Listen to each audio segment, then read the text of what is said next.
dobrodošli u novi video. U današnjem videu se maljamo napokon i maljamo ovo tu kaj imam na očima. Koristila sam, ja mislim da je ovo najnovija Hudina paleta, Mercury Retrograde. Spopeljam se kompletno kad kažem taj Mercury. Ali ok, što se tiče paletice, koristila sam ju do danas, pa možda se ugubno 3-4 puta. Strašno sam se potrudila oko nje. Ovako paletica izgleda.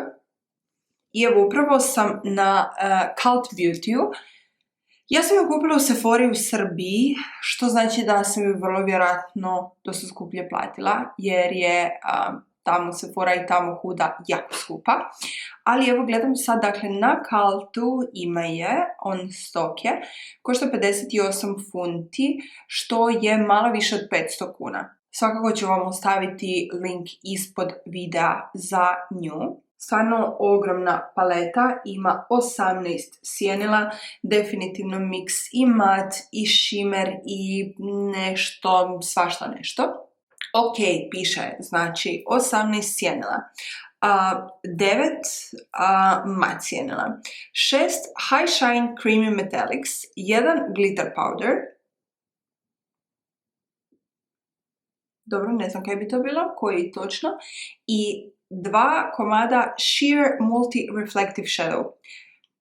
Šta god.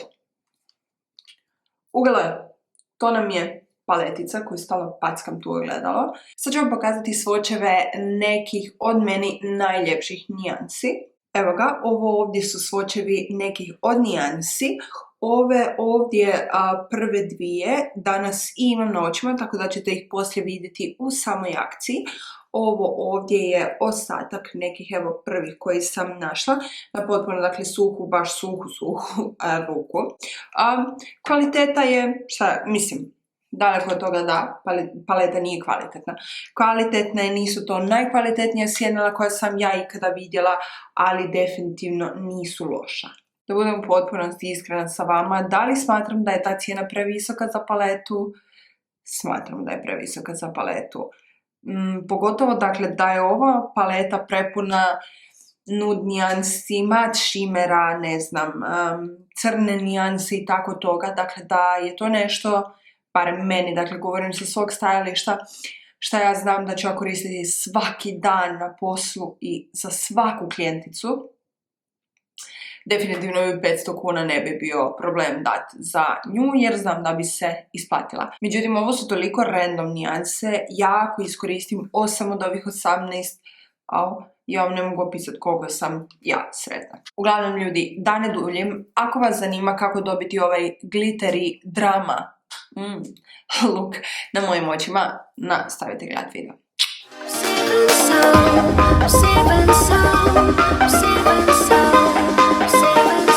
Ljudi, idemo započeti sa očima. Kao što vidite, obrve su gotove.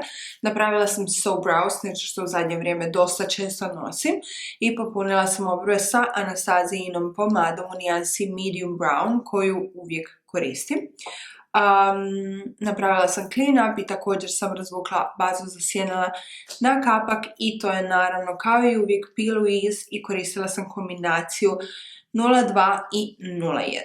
Što se tiče samog luka koji ću raditi, još nisam sigurna koji ću sve sjenila koristiti, ali definitivno želim iskoristiti ovo ovdje Nebola nijansu jer je možda meni najljepša iz cijele palete. Za početak uzimam nijansu Crash na Zoevinu blendericu Lux Crease 228 i nanosim ju u pregib. Sljedeće što radim je uzimam nijansu Vortex sa The Brush Stash kistom Soft Smoke. Nijansu Vortex nanosim u unutarnji i vanjski kut oka te blendam u pregib. Sada uzimam nijansu Nebula sa prstom i nanosim od sredine kapka i razvlačim na strane. Da sam se odlučila za crnu olovku uz same trepavice i zato koristim Vajkonovu 12-icu i koristim Smashboxovu četkicu Multitasking Detail za izblendati tu liniju. Trepuške koje sam danas odabrala su Inesine u modelu Cathy i izgledaju ovako. Što se tiče donjeg kapka, stavila sam isto ovu Vajkonovu olovku u vodenu liniju i kroz trepavice.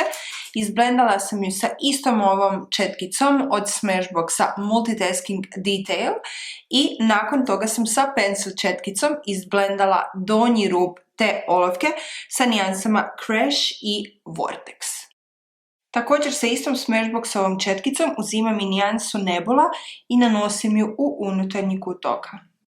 Evo ljudi, to bi bilo to što se tiče očiju, meni predobro izgledaju. Idem sad brzinski napraviti iza kamere ostatak lica, pa vam se vraćam. I evo me ljudi nazad, dovršila sam lice. Što se tiče očiju, još jedna jedina sitnica koju sam napravila je da sam stavila ovu ovdje nijansu Cosmic sa pencil četkicom, ovo što sjaji u unutarnjem kutu i jako se lijepo stopilo sa ostatkom make-upa. Što se tiče nekog mog finalnog mišljenja za Hudinu Mercury Retrograde paletu, otprilike slično kao i za ostatak njenih ovih velikih paleta. Kvalitetne jesu, nijanse zanimljive jesu, da li se može bez nje živjeti i raditi? Definitivno da. Da li je to previše novaca za paletu? Definitivno da. Tako da, ako imate viška novaca ili ako su vam ove nijanse toliko posebne da ne možete bez njih, uzmite ju, nećete dobiti nekvalitetnu paletu, dakle dobit ćete definitivno kvalitetu za te novce, ali opet smatram da je nekako to too much. Što se tiče Hudinih paleta, puno više volim njene male palete, čak mi se čini da su sjenila još kvalitetnije nego ovdje i cijene stvarno nisu prenapuhane, tako da i dalje vam je nekako moja preporuka uzimati te njene mini paletice.